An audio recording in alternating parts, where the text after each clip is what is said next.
Hello and welcome back to Supposedly Fun. My name is Greg and I am here with a surprise Pulitzer Prize deep dive in which I will talk about sort of a flashback to what happened with the Pulitzer Prize 10 years ago. I thought this would be a sort of fun thing to do because the Pulitzer Prize announcement for 2022 is going to be happening on Monday, and anticipation of that, why not look back at what happened 10 years ago?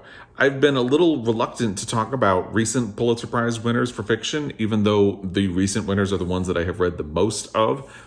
As I work my way through my Pulitzer Prize project, in which I'm trying to read every book that won the Pulitzer Prize for fiction, which used to be called the Pulitzer Prize for the novel, in a way, it feels like it's easier to talk about books and authors that are further in the past because their legacy has already been established. That also means it's possible to re-examine the legacy of these books, which I did in my deep dive on Gone with the Wind, which I will link in the description box down below if you would like to check that one out. It feels like recent winners need a little bit of distance from their publication date in order to more accurately see them.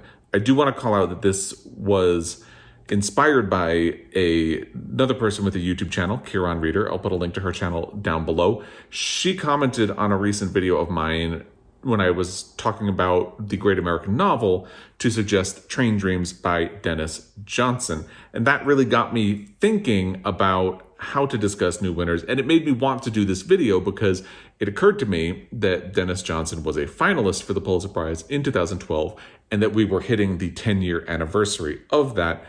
And that year in particular is notable because although there were 3 finalists for the Pulitzer Prize in 2012, which was 4 books that were published in 2011, there was no winner. So I thought it would be fun to talk about what happened that year and get into a little bit about what book prizes owe us, if anything, and look at the contenders for the prize in 2012 and talk about what, if anything, I think should have won. I'm going to put timestamps down below because I made this a lot more complicated when I started actually trying to think about executing the video, as I have a tendency to do. Originally, it was supposed to be just a fun flashback video, and then I thought to myself, but I'm going to need to do a Pulitzer Prize deep dive about this at some point anyway. So why not do my very first Pulitzer Prize deep dive on a year in which there was no winner? I have not fully decided if this is going to become my practice moving forward, where I decide to stick to a 10-year embargo on Pulitzer Prize deep dives for the recent winners. But right now, it feels like a good practice. If I get fully caught up on my Pulitzer Prize project sometime soon, unlikely as it may seem to be, I may be willing to start talking about more recent winners sooner than 10 years out. And in special circumstances, I would be willing to break an embargo. For example, Andrew Sean Greer has a sequel to his book, Less, coming out this year. Less won the Pulitzer Prize for fiction in 2018. So it might be fun to break embargo on Less and talk about it in the context of its sequel. I haven't decided if that's what I'm going to do. But in the meantime, while I figure out a more specific guideline I can follow in the future, why not just take a look at this infamous 2012 Pulitzer Prize announcement and, as I said, for the first time, talk about a year in which no Pulitzer Prize was given. First, I think it's important to just talk about what happened in case you are unfamiliar. The literary world was scandalized on April 16th, 2012, when the announcement of the Pulitzer Prizes revealed a very curious omission. Although 3 finalists were named for the fiction prize, no award was given for the first time since 1977, which is a gap of 35 years. Side note, what happened in 1977 is fascinating and will be explored in a future Pulitzer Prize deep dive, although Roots by Alex Haley is frequently referred to inaccurately as the winner of the Pulitzer Prize for fiction that year. It was actually awarded a special citation by the Pulitzer Board and not an actual prize. It's a long story. It involves a plagiarism scandal, and we will eventually get into it. That's not what we're here to do today. The most interesting thing is that it used to be fairly common for the Pulitzer Prize to skip a year when awarding the fiction prize. In the 1970s alone, there were 3 years in which they did not award a prize, including the year in which the Roots controversy took place. It was skipped once in the 1960s and once in the 1920s, and twice in the 1950s and the 1940s. In fact, the very first year that the Pulitzer Prizes were given out, which was 1917, the fiction prize was omitted because the board did not feel that any of the submitted titles were worthy of the award. Perhaps, if it had still been a common occurrence in 2012, no one would have really cared when they did it again. But after 35 years of consistently figuring out a way to select a winner, it felt like a very shocking decision. An entire generation of novels and novelists had come of age with the view that neither snow, nor rain, nor heat, nor gloom of night would keep the Pulitzer Board from announcing a winner. Whatever the reason, they did not live up to that in 2012, and the entire publishing industry was shocked and incensed, and so was the literary world at large. The New York Times even invited 8 literary experts to participate in what they called the Great Pulitzer Do-Over, asking the experts to name the book that they deemed to be the best of 2011. Bookstores around the country released articles and op-eds calling out the Pulitzer Board for denying them a surefire sales tool to reach customers. And it was particularly hard for them because at the time, many were predicting the demise of brick and mortar bookstores in the face of the ebook revolution. That turned out not to be the case, but in 2012, it was a huge concern. I worked as a bookseller, and I can personally vouch for the notion that a Pulitzer Prize can make a book instantly practical for hand-selling purposes. My best example of this is The Brief Wondrous Life of Oscar Wilde by Junot Diaz. I read that book immediately upon its publication. I believe I did that because it got a rave review in the New York Times Book Review. I loved it, and I immediately tried to tell customers about it. But as I described the book, they just didn't seem interested in it. It's a really quirky book. It has a very quirky protagonist. It's a novel that is about a science fiction geek. It has comic book lore and history of the Dominican Republic in footnotes. That can be a tough sell. As soon as The Brief Wondrous Life of Oscar Wilde was named the Pulitzer Prize winner for fiction, it instantly jumped onto the bestseller list. And Junot Diaz became the toast of the literary world for a while. He later faced Me Too allegations, and it's going to be interesting to see what happens if and when he publishes another book. But at the time, he became a literary celebrity, and his next book, which was a story collection, was an instant bestseller and something that people were really looking forward to. And that happened because he won the Pulitzer Prize. Choosing not to award a prize when it had become something relied on by publishers, booksellers, and audiences for so long felt like a slap in the face, and it felt like a rather clueless way of misreading the room, pun intended. I think it's going to be useful to briefly talk about the Pulitzer Prize as a literary award and its history of not selecting a fiction prize, because it'll be helpful to put what happened in 2012 into context. And I think it's also helpful to remember that the Pulitzer Prize is not a literary award like other ones that you might think of, like the Booker Prize or the Women's Prize. There have been many reasons for the board to decide not to award a winner in a given year, and we don't always get a look at what went on behind the scenes to come to that conclusion, not to award a prize. Other times, like when the board famously decided not to give out a prize rather than to see it go to Thomas Pynchon's Gravity's Rainbow, perhaps we know a little bit too much about what they were thinking. For better or worse, the Pulitzer Board prefers to be mysterious. This makes it a bit of an outlier in the modern era of book prizes.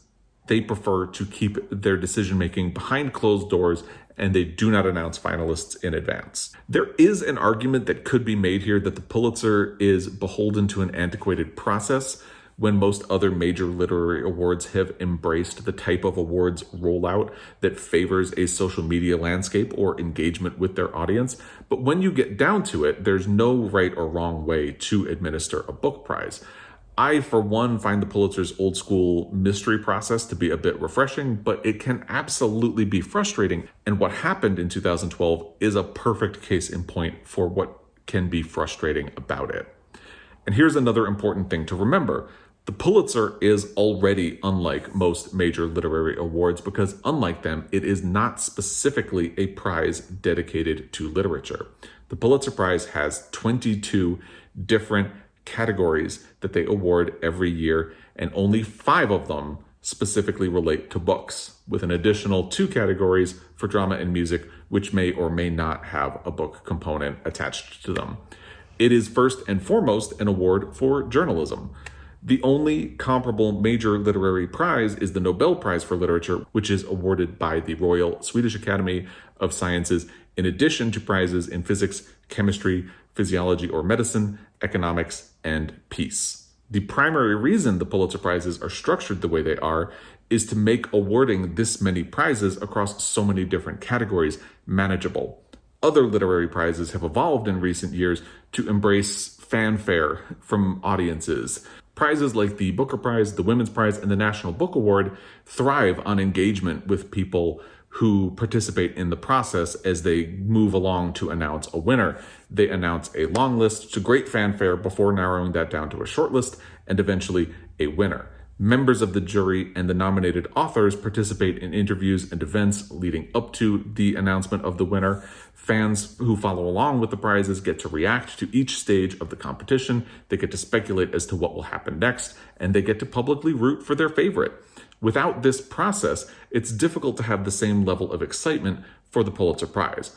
As far as I know, it's really just me and the people over at the P Prize site, which I'll put a link to in the description box down below, who really try to predict what's going to win the Pulitzer Prize every year and have a huge level of fandom about it. But the thing is, other book prizes are able to have these sustained rollouts because they have significantly less categories to manage.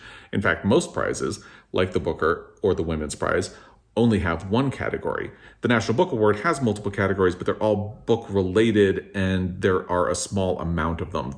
Like those prizes, the Pulitzer Board relies on a jury to work through all of the potential finalists in each category, but unlike those prizes, the jury does not ultimately decide what will win the Pulitzer Prize. Instead, the jury submits their finalists to the Pulitzer Board, and the board decides which one should win, or if no prize should be given at all. Conflicts between the jury and the board over this process with the Pulitzer Prize have been happening since the Pulitzer's earliest years. And sometimes those conflicts have gotten ugly, sometimes they have leaked out to the press, but a lot of the time they manage to keep a level of decorum and keep everything behind closed doors. And it's only over time that you really find out what happened. Central to that conflict is the notion of what makes a book worthy of the Pulitzer Prize and whether or not a prize should be given each year just because. This really could be a fascinating conversation that would be unique to the Pulitzer Prize if they were willing to have it in public. They have not been. And that's kind of how this ended up being a big deal. If the Pulitzer Board had deigned to offer an explanation for why they decided not to offer a prize for fiction, despite the fact that there were 3 finalists, it may very well not have fixed the situation, but it also might have helped. The board has remained stubbornly silent to this day. As such, we can only really speculate as to what happened in 2012. The majority of what we do know about what happened comes from the 3 jurors who presented the board with those 3 finalists. Most significantly, Michael Cunningham, who won the Pulitzer Prize for Fiction in 1999 for The Hours, wrote a 2-part essay for The New Yorker about the process he and fellow judges Maureen Corrigan and Susan Larson went through to arrive at those 3 finalists and how they felt after the announcement that there would be no winner. These essays are a delight for Pulitzer Prize fanatics like myself. I'll put a link to them in the description box down below. I highly encourage you to check them out. They represent an extremely rare look behind the curtain at how a winner for the Pulitzer Prize is selected. Unfortunately, the board did not communicate with the jury about whatever difficulties they had in selecting a winner. So although we get a really good look into the jury's process at arriving at those 3 finalists, we get nothing about what happened after the jury sent their selections to the board, other than the fact that the jurors found out that there would be no winner at the same time the rest of us did, and in the same way the rest of us did. I don't really want to get bogged down in the process of selecting a Pulitzer Prize winner, but since it comes into play here more than any other year, here's a brief summary using Michael Cunningham's essay as an example. A jury is selected to work through the books that are contenders, keeping in mind the Pulitzer's mandate that the fiction prize should be awarded to a work, quote, by an American author, preferably dealing with American life. How the jury chooses to interpret that mandate is up to them.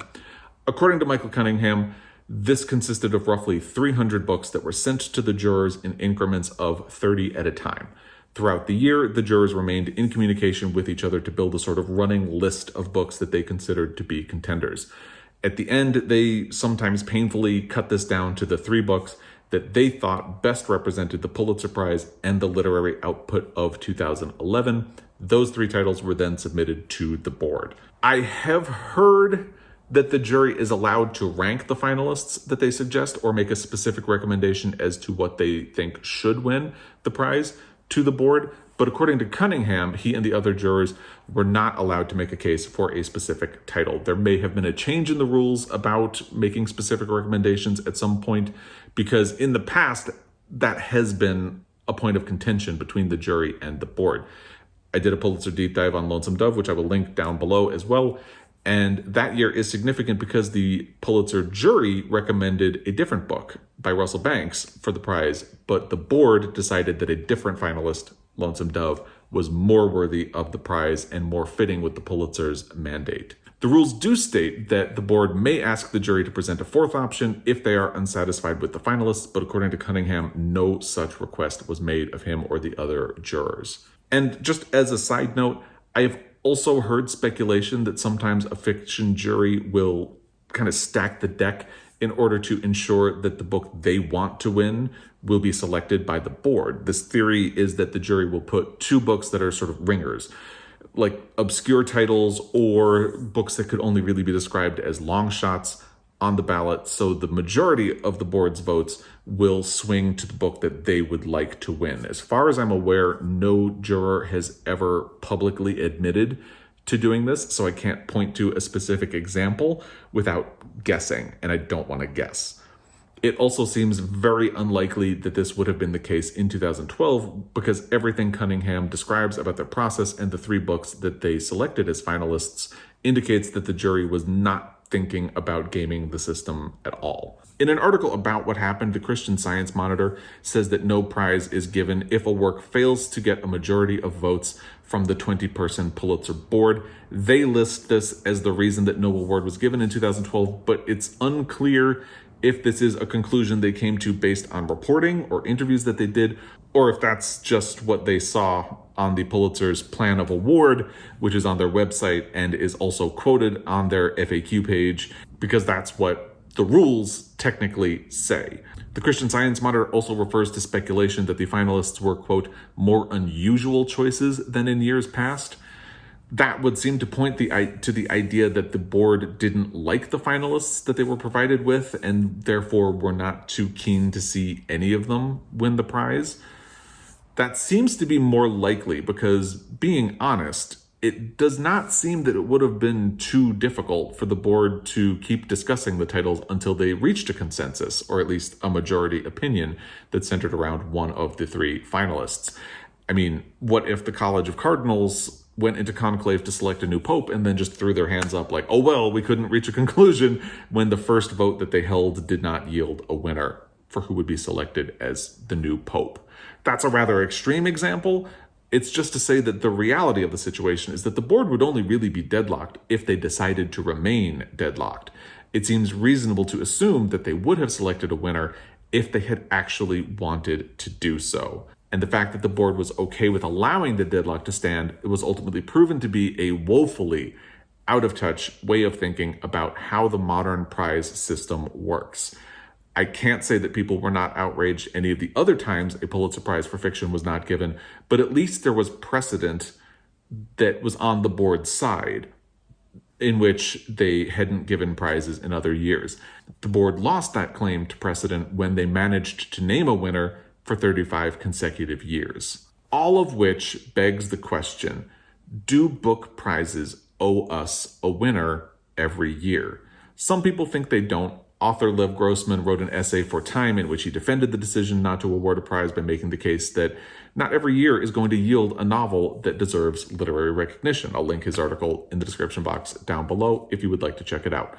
In a way, it's a question that comes down to what you think the intent of a book prize is. Does it simply aim to reward the best book in a given year, or is it creating a pantheon of literary classics year by year by year? Rewarding the best book in a given year sounds easier than it actually is. Another reason I really like the article that Michael Cunningham wrote for The New Yorker is that he spends a good amount of time grappling with whether or not it is possible to decipher the best book from a group, and how each of the three jurors approached the eligible books differently.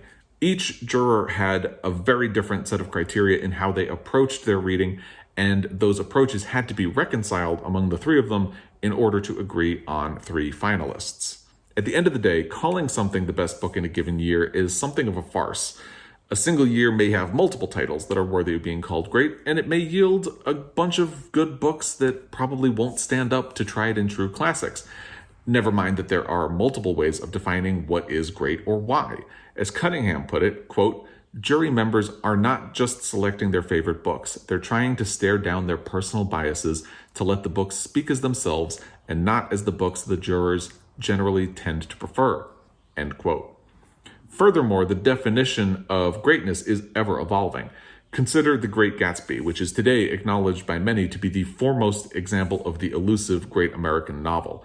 Great Gatsby was a commercial failure when it was published in 1925. Not only did it fail to win the Pulitzer Prize for Fiction, which instead went to Sinclair Lewis's Arrowsmith for that year, but reviews were largely mixed. The Great Gatsby's reputation only began to turn around after it was included in an armed services edition to be widely distributed among troops to entertain them during World War II. The troops liked The Great Gatsby. They came home and wanted to read more books by F. Scott Fitzgerald, and that started a rather swift reappraisal of the book and its worth. Here's another quote from Michael Cunningham in those articles. "It's partly a question of what future generations will and will not overlook. What seem fatal flaws to one generation strike the next as displays of artistic courage. Who cares that Henry James went on sometimes at questionable length because he was being paid by the word? Who cares, for that matter, that Marconi merely invented radio transmission when his actual goal was to pick up the voices of the dead?"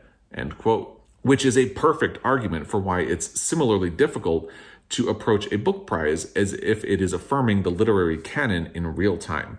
What seems like a classic upon publication might not hold up for future generations, and a book that we overlook in the current climate may end up standing the test of time.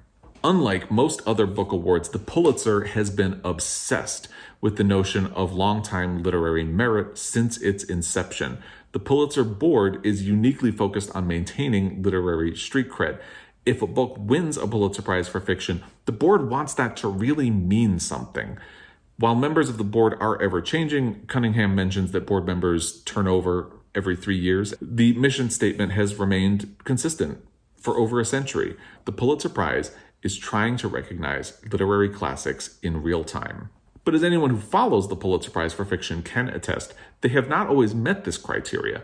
And in my opinion, there was a book among the finalists for 2012 that would have been well worth rewarding.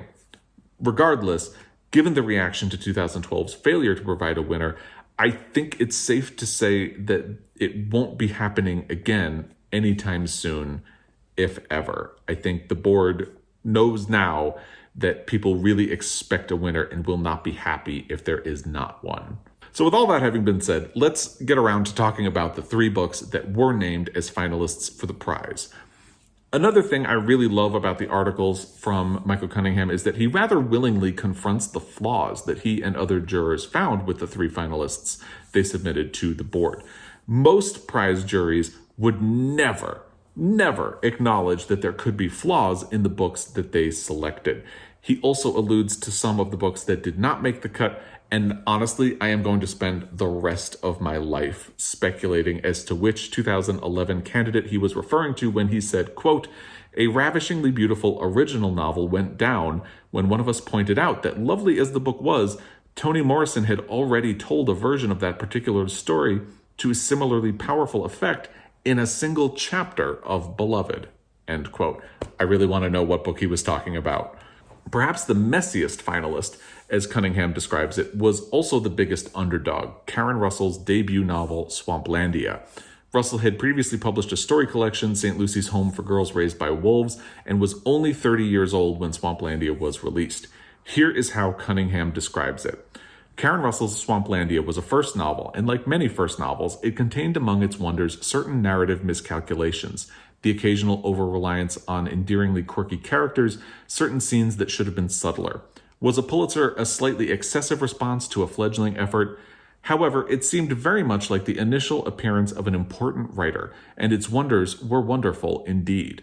Other first novels, among them Harper Lee's To Kill a Mockingbird and John Kennedy Toole's A Confederacy of Dunces, have won the Pulitzer. One is not necessarily looking for perfection in a novel, or the level of control that generally comes with more practice. One is looking, more than anything, for originality, authority, and verve, all of which Swamplandia possessed in abundance, end quote. I think that's a pretty perfect summary of Swamplandia, although personally, I fall more on the side of thinking it's a touch too much. Karen Russell has only published short story collections since 2011. I've only read one of them, Vampires in the Lemon Grove, and I had a similar experience with that collection. Some of her writing is staggering. I think of a story about a massage therapist obsessed with a veteran's tattoo. That definitely jumps to mind as really beautiful, powerful writing. But some of it feels somehow unformed despite its ambition. Perhaps less messy than Russell's Contender, but still representing a somewhat daring definition of great, was David Foster Wallace's posthumous novel, The Pale King. Wallace committed suicide in 2008 at the age of 46 after years of struggling with depression.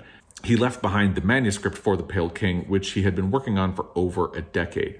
Wallace's friend and editor, Michael Peach, completed the manuscript into the novel that was published, and by all rights, he did a lot of work. It is said that the manuscript was over 1,000 pages, and The Pale King is coming in somewhere around 500 pages. As the novel's Wikipedia page puts it, quote, each chapter stands almost alone with text ranging from straight dialogues between coworkers about civics or cartography to snippets of the 1985 Illinois tax code to poignant sensory or character sketches, end quote. Here are Cunningham's thoughts on The Pale King, which he previously described in that article as the first book sent to him for consideration that really grabbed his attention. The Pale King was, of course, unfinished, but so are a number of great works of art. We have only fragments of Sappho's poetry. Chaucer was a little more than halfway through the Canterbury Tales when he died, and of course, there's Haydn's unfinished string quartet and all those magnificent sculptures by Michelangelo, only half emerged from their blocks of marble.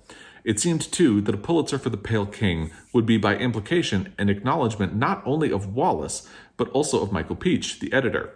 As a novelist, I well know how much difference an editor can make, and there's no major prize given to editors. The best an editor can hope for is mention on the acknowledgements page when sometimes that editor has literally rescued the book, end quote. I do agree with Cunningham that editors get short shrift when it comes to book prizes, but I'm kind of unconvinced of the logic here. Admittedly, I've never read a book by David Foster Wallace, despite the fact that he helped inspire the name of my BookTube channel, and I'm kind of hesitant to try any of his writing. Why, you might ask? Well, because I'm not sure I want to read hundreds of pages of dialogue about, quote, civics or cartography to snippets of the 1985 Illinois tax code. Just being real.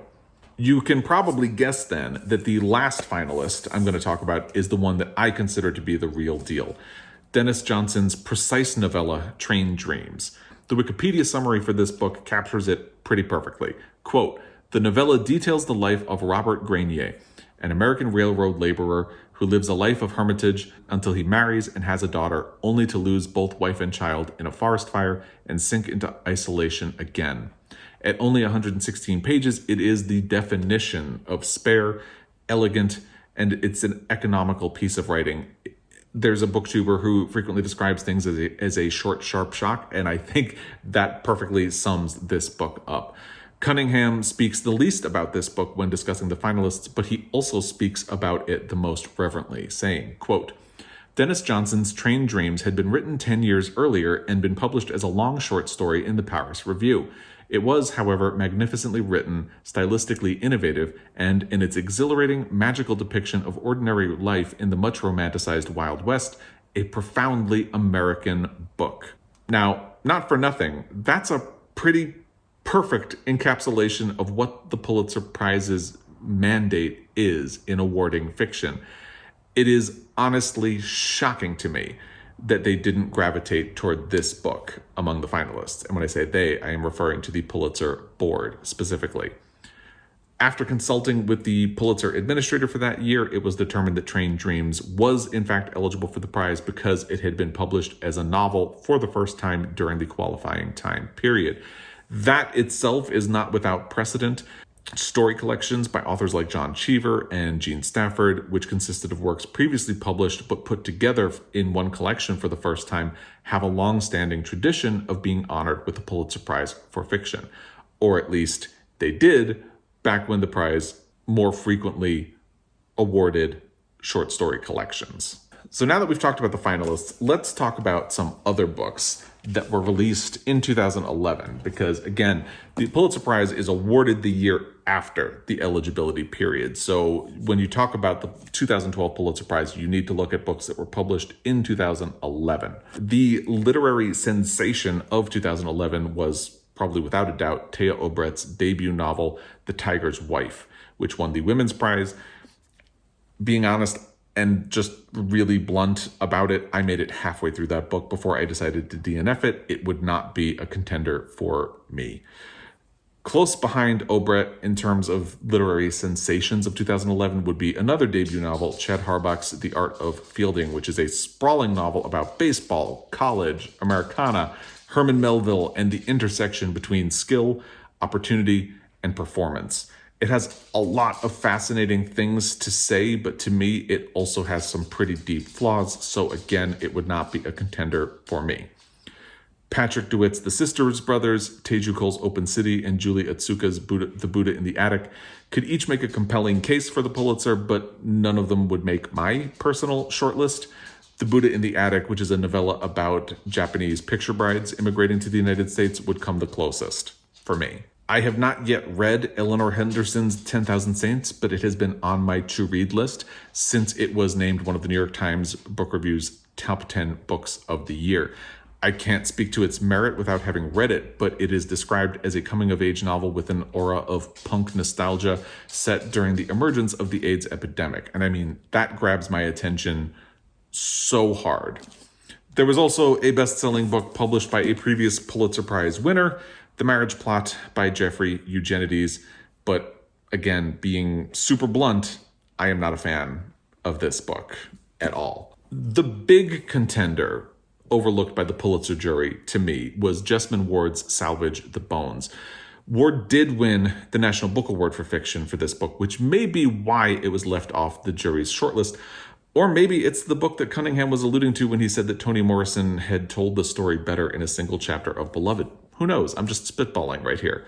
To me, however, it's a powerful story about race, poverty, family, and the devastation of Hurricane Katrina, told in a style that deliberately plays with Greek myth, and I think it deserved a spot as a finalist. And that takes us to the big question, which is, should any book have won the Pulitzer Prize for fiction in 2012? I can only think of two books that I would have named as finalists, Train Dreams and Salvage the Bones. You could persuade me to add Open City or The Buddha in the Attic to round out a final three if you felt like you had to have a final three, but they would not have come close to winning for me.